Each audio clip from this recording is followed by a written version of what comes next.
It's hard to top that one. Thank you, Paul. And this is definitely my favorite conference to come to. I'd like to keep this very informal. I know this is like the last thing of the day.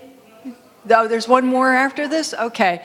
I'd like this to be your opportunity to ask as many questions of me as you'd like. What I did is I put together, sitting through several sessions and based on a number of other conferences I've been at over the last few weeks, my list of 15 items from a legal perspective.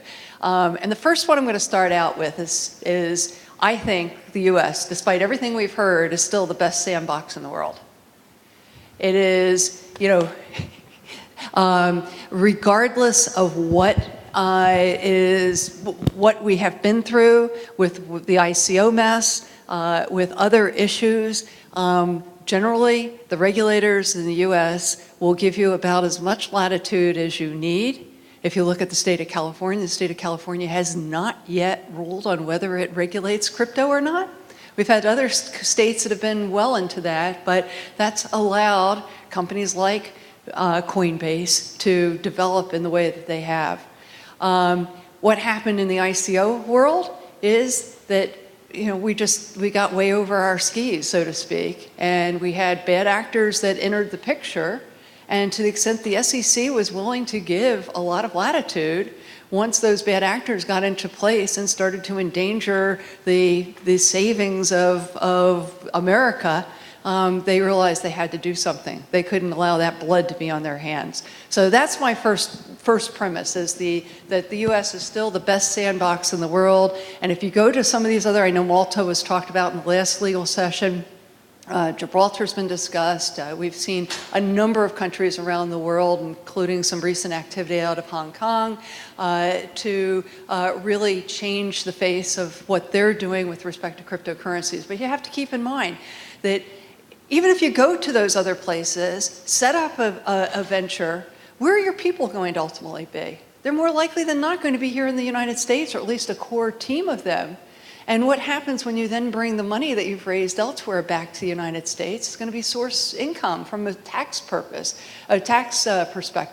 so that yes, you can go and maybe you can do some things, and maybe you're going to be able to employ a few people in these other jurisdictions to maintain some sort of semblance of having operations outside the United States, but you're going to have to work very hard on that. So again, that's my number one premise. Number two, the SEC is not the only game in town from a regulatory perspective. It feels like it, it seems like it, but the SEC has really been in the game more or less from the perspective of ICOs, and only really seriously in it for about a year now, maybe a little bit more than a year. I guess we heard talk about the Munchie case, and I think that was in September, late August or September of last year. The SEC has definitely jurisdiction around the ICOs, but we can't forget, and this is a piece that not all, I probably should give you two corollaries at one time. The SEC is not the only game in town, but not all tokens are security tokens, despite what the SEC chairman said just about a year ago, a little less than a year ago. Not a single token that he'd seen wasn't a security token. But there really is a class of utility tokens out there that will emerge, but I went through a period last year where there was not a single client that didn't walk into my office and say, I want to do a token offering, but my token is a utility token. And I'd look at it like, no, no, it really isn't. But the bottom line is that there is a class of utility tokens, and as the dust settles here, we are going to get a better sense of where that line is. And I'm not going to rehash the Howey test right now, but what I want to put in your mind is that if the token has some kind of a true utility, meaning, and I know where I have my line, so maybe I'll jump ahead and say that if you don't have a security token and you have a utility token, you're probably putting yourself into a different class of regulation. And this is what people miss, is that they think, well, if I'm a utility token, then I don't have to worry about anything. But if you're a true utility token, you're probably a form of prepaid, that where the issuer has sold a token in advance for use at a later time for goods or services of that issuer. That's the definition of prepaid, as we see with the CFPB, the Consumer Financial Protection Bureau, with our state regulators who oversee prepaid access. So get yourself out of the box on a security token. You're not necessarily home free from a regulatory perspective. And I think that's where we're going to see more action in this next year. At the same time, the whole world of prepaid is opening up to the fact that there is this blockchain technology out there, and they're going to be moving more and more. And I was at a conference, I spoke at a conference a little over a week ago in Chicago, where you had a lot of the players in the loyalty and prepaid space coming to the table. And there's a great deal of activity going on in that area. Now, what's interesting is take a utility token and put it on an exchange. It's not necessarily going to be a securities exchange or an ATS, or the types of exchanges that are being developed now to handle security tokens. It's a different kind of exchange, and in fact, it's going to be less encumbered from a trading perspective than the securities exchanges. Now, will it be without regulation? Maybe, maybe not, depending upon how it's structured. But again, this is where we're going to see a lot of activity, I think, in the next year. So the SEC is not the only game in town. Okay, so that's one aspect of the SEC not being the only game in town. Let's go to ICOs for a minute and talk about ICOs. ICOs, the SEC, everybody thinks that the SEC is the game that we're playing to for ICOs. What is being missed, and we're just starting to see the early stages of it, is the states. State attorneys general and state securities commissioners are becoming very active in enforcing state securities laws against these ICOs. And in fact, as Linda and Paul know, I'm putting together a conference in Washington, D.C. for January, focusing on a lot of the legal and regulatory issues. And I have signed up for it Joe Borg, who is this Alabama securities commissioner. And as far as I'm concerned, he's as big a player in this space right now as Jay Clayton, the SEC chairman. And why is that? He's sitting as the head of the National Association of State Securities Commissioners or Supervisors or whatever it's called. And they are getting more and more organized going after the ICOs. And I think as of a couple of months ago, they had taken something like 47 actions. When I spoke to Joe the other day, he said, oh, I've got 21 here sitting on my desk that are done, signed. And I said, well, Joe, I've only seen 3 in the last couple of weeks. North Dakota took action against 3 ICOs. He says, well, there are more coming. So there are 20 more, another 18 or so we're going to hear very shortly, but they're getting very active in this space. And they can do this under, if somebody has violated their own local laws, but they're also going to band together. And one of the critical elements about Joe Borg, which he is a little, I won't say, I'll say if it gets recorded here that he's one of my heroes, because in the mortgage-backed securities area, if you'll recall, there were a number of actions taken against large organizations where there were substantial fines that were involved. And it was joint efforts of anywhere from sort of 45 to 49 or so of the state attorneys general. And Joe was the leader of those actions. These were multi-billion-dollar settlements. So this is a man who knows his laws and knows how to prosecute cases. So states are number 2 on the list. So as I said, the SEC is not the only game with respect to ICOs. And then we've got the plaintiffs' attorneys. And you probably have seen some of those cases already involving the plaintiffs' attorneys, but in a lot of ways, this is a very rich area for the plaintiffs' attorneys to come after on multiple levels. It's difficult for people to understand the crypto arena, but once they get a handle around it, we are seeing more and more cases being brought.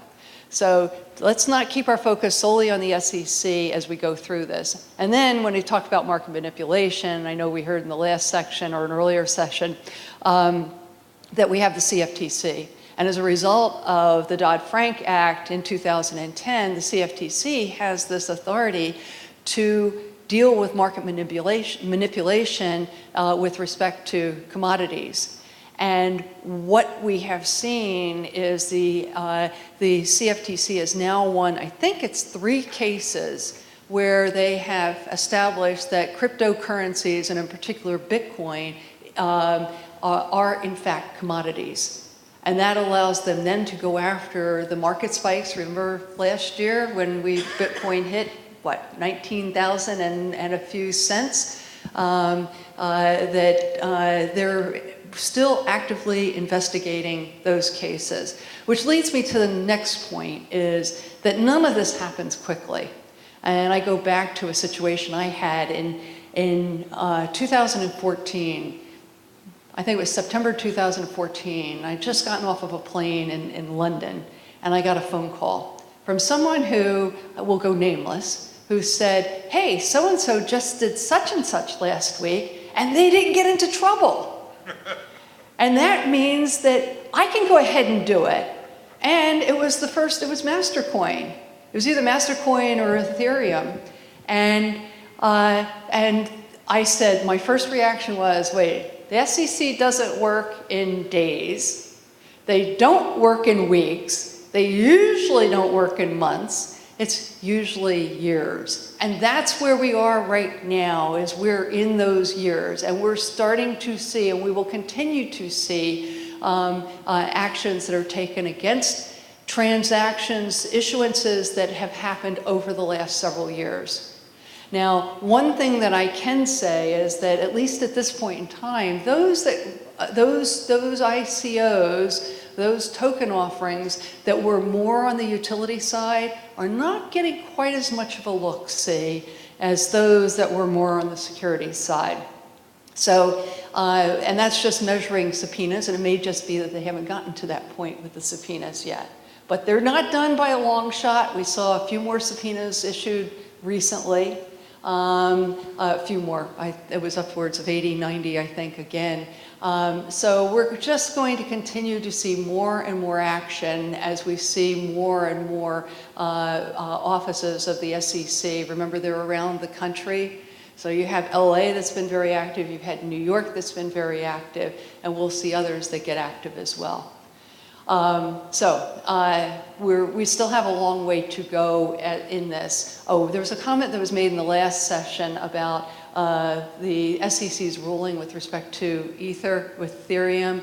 I think a lot of people still have confused what the SEC said back in July or June about Ethereum. The comment that was actually made was not that Ethereum or Ether is not a security. The comment was made that at this point in time, transactions in Ether are not securities transactions. So what does that mean? They're not securities transactions. That means that right now they're not considering them to be securities. But what are they considering them to be? A utility token? To be a currency? We don't know.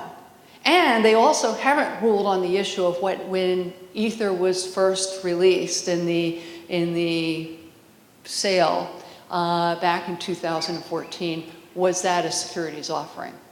So we don't have absolute clarity on that point. All we can say right now is that if you're dealing in, transferring, selling Ether, that's not a securities transaction now. So there's more to come on that issue. Okay.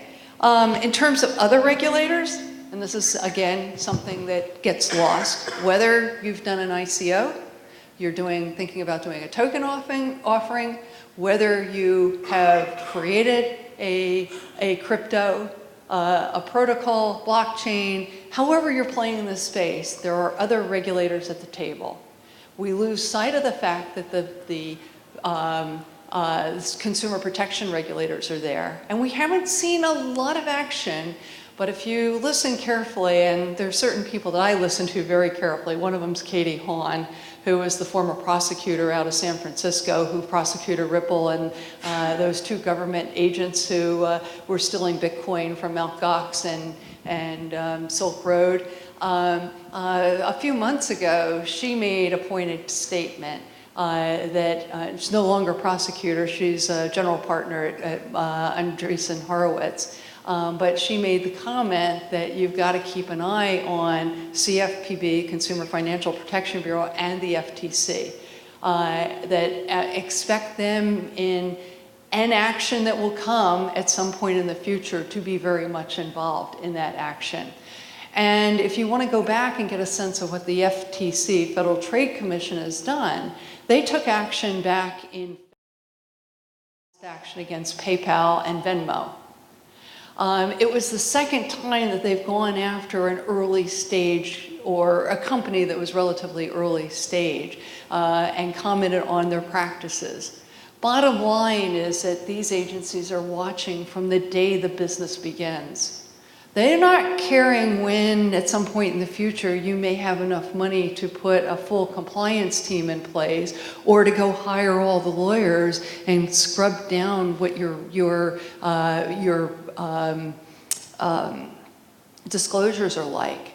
If you say we're protecting your information, personal information, with the highest standards in the industry, if we're doing other things and they're making representations to you and they're not following through, it is definitely something that these agencies are looking at.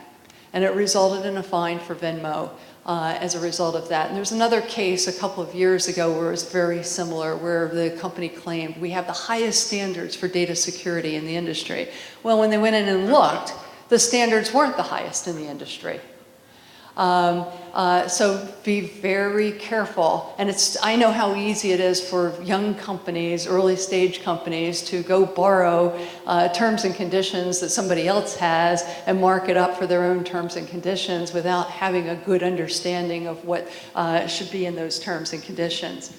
And then we've got, I guess this leads me sort of to another prediction for 2019, and maybe it'll happen before 2019. I think we're going to see some very major prosecutions. Those prosecutions, as someone who's gone through the legal training, I don't know how many lawyers we have in the audience, if we have any others in the audience. You always think about what's going to make a good final exam question. Well, there's been enough cases and enough activity in this space that could create some very good final exam questions.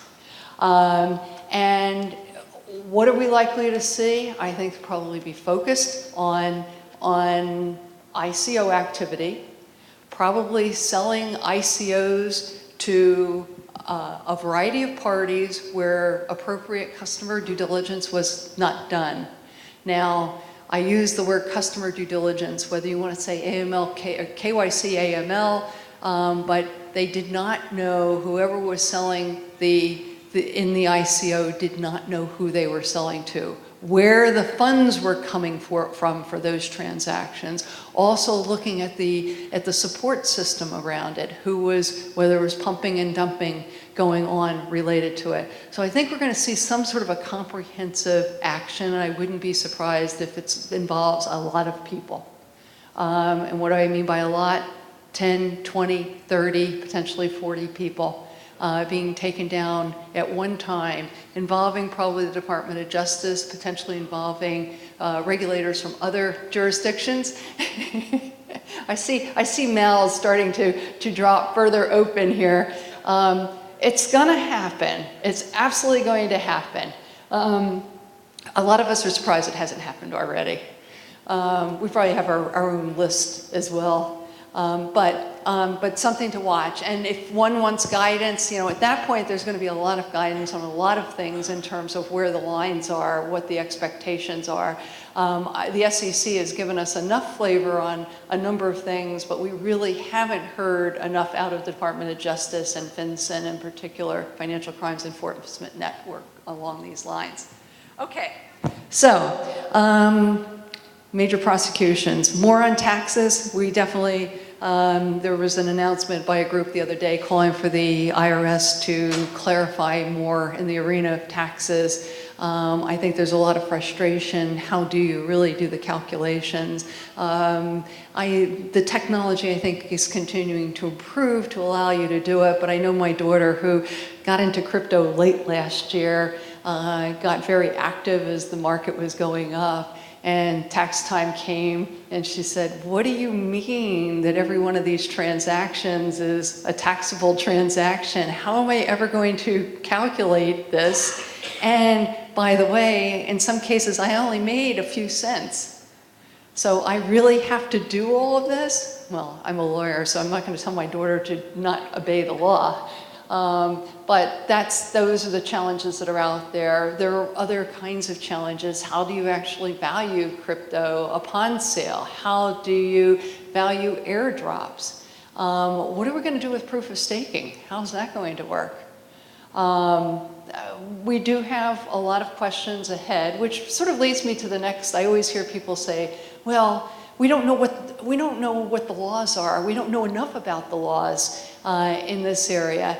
And I would say, we really do know a lot about the laws. It's really who you're going to and who you're talking to, and what their breadth of information and knowledge is, and their ability to figure it out. And what happened, especially early on, is, there weren't a lot of people who were identified as having expertise in this area, but instead of going to lawyers who are skilled and knowledgeable as a general matter about the laws, what we saw is people turning certainly to the lowest cost lawyer, who often was a very young lawyer.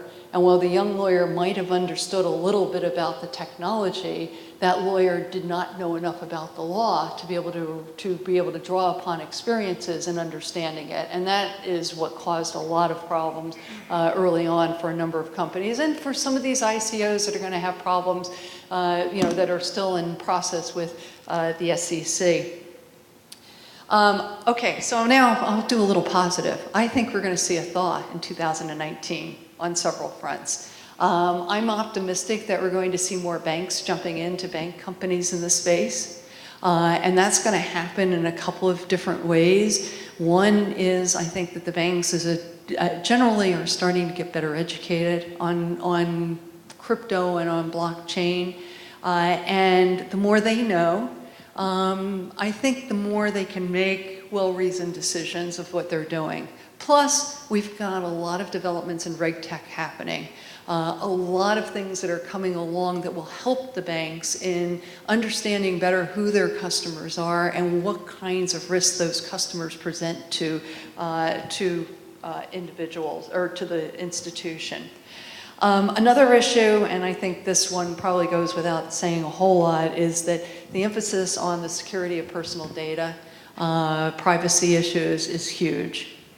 My question is, and this is going to be a predominant issue of debate, I believe, in the next Congress in 2019, is crypto ready for this? Crypto is seen as a solution, or blockchain technology as a solution for privacy, but is the community ready to be fully engaged in that?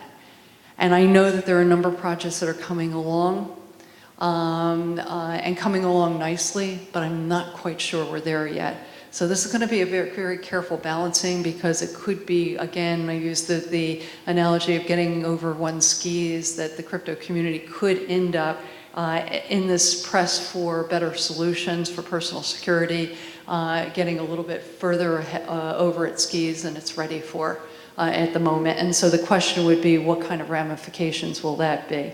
I think we're definitely going to see more products and services We are every day. Just what I picked up in walking the halls of the new innovations that are coming.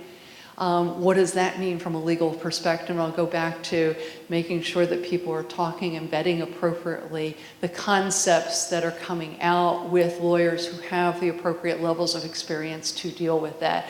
Now, I would say it's incumbent upon the legal profession to get itself in a better position so they can provide that advice in a better way to the industry, and that's where I can be highly critical of what the legal industry has been doing. I also don't think the legal industry has done enough to police itself in giving the kind of advice, and certainly we've heard the SEC chairman make comments along those lines in the area of ICOs, but I've been watching this for years in other areas. Okay, so I think I've gotten through my first page of points here. I just want to make sure I've got, okay. So the next, I'm not sure what order to take this one in. I have bad actors and then I have stable coins. And my bad actor, no, and I realized that was going to come across, so I think I'll do stable coins first and say that I see, and I would love to hear from you, is that I see that there's several different categories of stable coins. I think Tether, was sort of the first venture in that arena. We have some sense of how that is playing out. I think with Coinbase and Circle's announcement this week, that's ushering, or last week is ushering in a new kind of category of stable coin that's being put out on the table by very regulated entities. And I think there's a lot more that we have to dissect of that. I know that there are, the Factum stable coin is in process, which is another kind of example of a stable coin coming into being. And we have the central banks. So I think that one of the Deloitte, was it, or PwC, one of the big four released a study in just the last week or so saying that central banks are looking more and more at how they can use the blockchain or DLTs as a method for putting out some type of a cryptocurrency. But they want to see more stability in the DLT architectures, which when that happens, that is going to be another form of stablecoin, maybe the ultimate form of stablecoin. And then I have on my list, and this is the link to the bad actors, is what do you do about things like the Petrocoin? Venezuela's effort, or the Maduro administration's effort to put out a coin that is backed by gold, or at least that's how it started, or not gold, by oil. That's how it started, it is backed by oil. What is it now? All it really is a crypto that's backed by a promise of the Maduro government to redeem that coin at the price of oil today. So that's a long way from having it backed by a barrel of oil, which is the original proposal that was out on the table. But what do you do in the case of the bad actor coin? Well, we saw OFAC step in back in March, I believe it was, when they ruled that the Petrocoin would be subject to U.S. sanctions. Now, can we effectively sanction a sovereign government's currency in that fashion? Well, the way it happens is that all of us sitting here right now, whether you are a U.S. resident or not, the fact that you're here in the U.S. are subject to U.S. laws while you're here. And that means that you cannot buy the Petrocoin because it's a sanctioned currency. We can tell our exchanges that are US based that they can't transact in the Petrocoin. Once you leave the US, can others do it? Well, to the extent that it's okay within their sanctions rules, to the extent that they're subject to similar sanctions that are imposed by US, then they'll be prohibited. So you can run, but you can't hide with that kind of a coin. Will we see more of them? Certainly there's been talk about Iran doing something. There's been some talk about North Korea. So we may see some other activity in this area in the not too distant future. And it is challenging for regulators. Okay, so I'm going to put out the premise that I think our regulators have been buying time. They're buying time for, buying time for better established, longer established regulated entities to get involved in this space, where they have pre-existing relationships with these entities. I know in the last session, a Goldman Sachs name kept coming up, but they're familiar with these organizations. They know that these organizations respect regulation, because a lot of them have been subject in the past to fines and other actions if they don't follow regulation, so that they can work. They have a regulated system within which they can work. And I think that they've just been waiting because, again, I've been a fintech lawyer for as long as fintech's been around and even longer. And I've seen this play multiple times before, where you have new technology that starts on the outside and gradually moves within the banking into the established regulated industries. So they're buying time, and it looks like their bets are paying off to a certain extent in that way, as we see companies like Coinbase enhance their regulatory footprint. They've added this past week. They now have a New York trust company. They're now like Gemini in New York, which now enhances their capabilities to do custody, among other things. Okay, another premise is the states will continue to be laboratories. We're seeing that with Wyoming. We're seeing that with Arizona. There are a number of bills that are being introduced in the Virginia legislature soon. And interestingly enough, something like 98% of all internet traffic flows through the state of Virginia. Well, think about where the internet started. Think about some of those three-letter agencies that exist in Virginia. If you think about a state that could, ultimately play a very big role in this arena, Virginia is a very interesting state for that. So we're going to be hearing more from Virginia, but there's activity like that going on in multiple states around the country. And because many of the laws that have to be changed to be adjusted to facilitate broader use of blockchain technology are state-based laws, it has to start at the state level. Unless we really do want a full federal exemption, which sort of runs, or not exemption, but we want the feds to step in, which runs, I think, counter to the concept of decentralization as a general matter. So interesting tension there.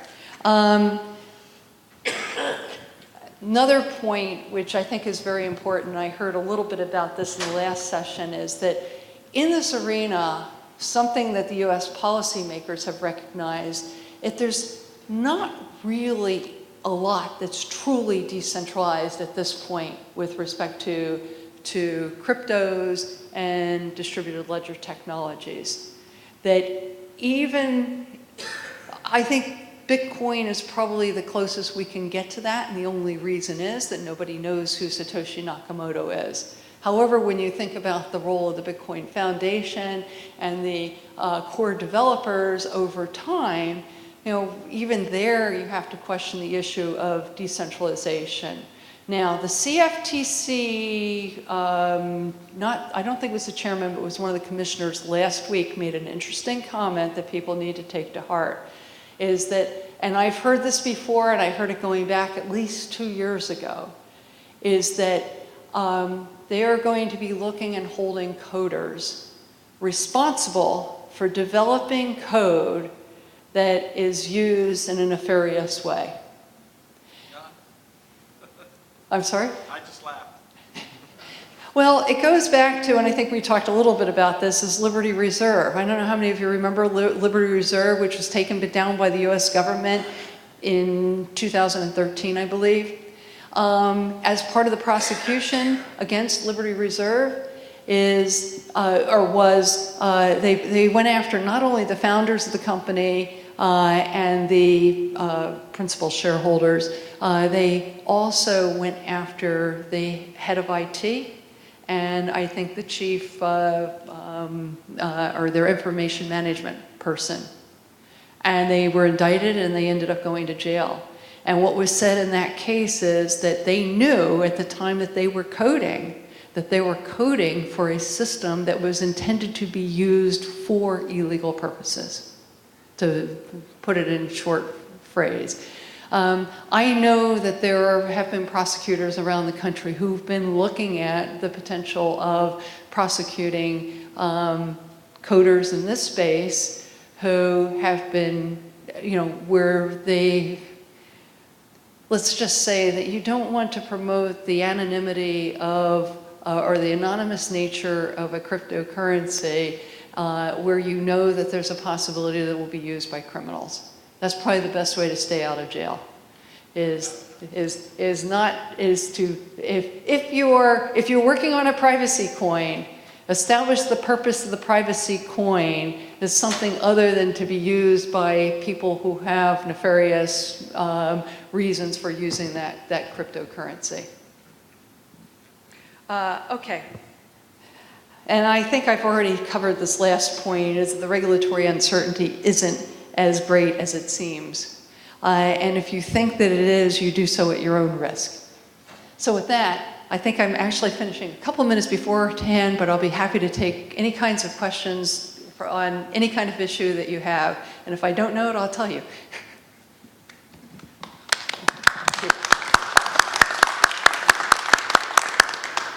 So my question is really that the Code of Federal Regulations enables all of our agencies. We have the Department of Justice willing to be the lawyer for all these agencies. They're all defining this very, very differently. What FinCEN thinks, what FinCEN thinks of currency, versus the SEC and the CFTC. There are really two questions. One is, as we see governance evolve and we see this, centralizing idea, it seems the SEC is fairly willing to buy off on the idea that the counterparty would be a decentralized application as the counterparty. But as we see foundations and things start to centralize, they begin to take that back. Do they become a target of this regulation is kind of the first question. And the second question is, as these agencies are all, these government agencies are all beginning to define this, it's getting harder in... You have to get closer to it. Okay. I'm pretty close, but as they begin to define this, it's getting harder to comply to these regulations because they're coming up with very different kinds of ways to classify this. And do you see anything on the horizon that they're beginning to talk together about this and maybe will coordinate in some way to not burden us, to the point that it's inscrutable? Wow, that's the first question. Thanks. I want to sort of parse it out in a way that I can provide some answers that hopefully are logically. Keep it quiet. Keep it quick. Okay. All right. So first, all the agencies in the U.S. are definitely working together. There are multiple types of interagency working groups. Now, one agency defining it in a particular way as opposed to another agency, you have to keep in mind that each of these agencies each agency has its own mandate. And as a result, it will be interpreting laws and regulation or terms as the laws and regulations apply to them in different kinds of ways. So what FinCEN has defined is going to be different than what the SEC has necessarily defined, which is different from CFTC and so on. So the fact that you have different definitions for these terms is nothing unusual. If you go and look at the word deposit, for example, the word deposit has multiple definitions throughout the 31 or 50 or whatever it is number of CFRs that we have, Codes of Federal Regulation. So I know that can be confusing, but that's just the way it's been and it's always been, and it's not something that's being applied differently in this space than from other spaces. So that was the first part of your question. In terms of the cooperation, I would also say that the ICOs have probably brought regulation on an international basis, or international regulators together, faster and in a more coordinated fashion than anything I've ever seen before. We have at least 40 or 50 different countries that are coordinating, have interagency coordinations with the SEC related to the ICOs. I think the world gets crypto is that it's, you push the button, you're every country and, around the world instantly, and it does require an unprecedented level of cooperation amongst the different agencies. We're still a ways away, and then I think the last piece of something that you raised is that on the foundations and so on, the problem we have is that the SEC still hasn't ruled on what happened with the Etherium Foundation. And that was the second, I guess, in the line, and that's 4 years ago. And we still don't have anything definitive on that. And that one was more pure than a lot of foundations that have been set up, that were set up just merely for the purpose of putting something out without the same kind of purpose that was around the Etherium Foundation. So we're still not there yet, and even on the basic foundation question. Is that fast enough? Well, we're out of time, so yeah, that's what the zeros mean. Oh, okay. Guys, I absolutely understand that everyone up here has, or at least a lot of people have questions. Raise your hand if you have a question for Carolyn. Okay, she's here, engage her, and thank you for your presentation. Thank you.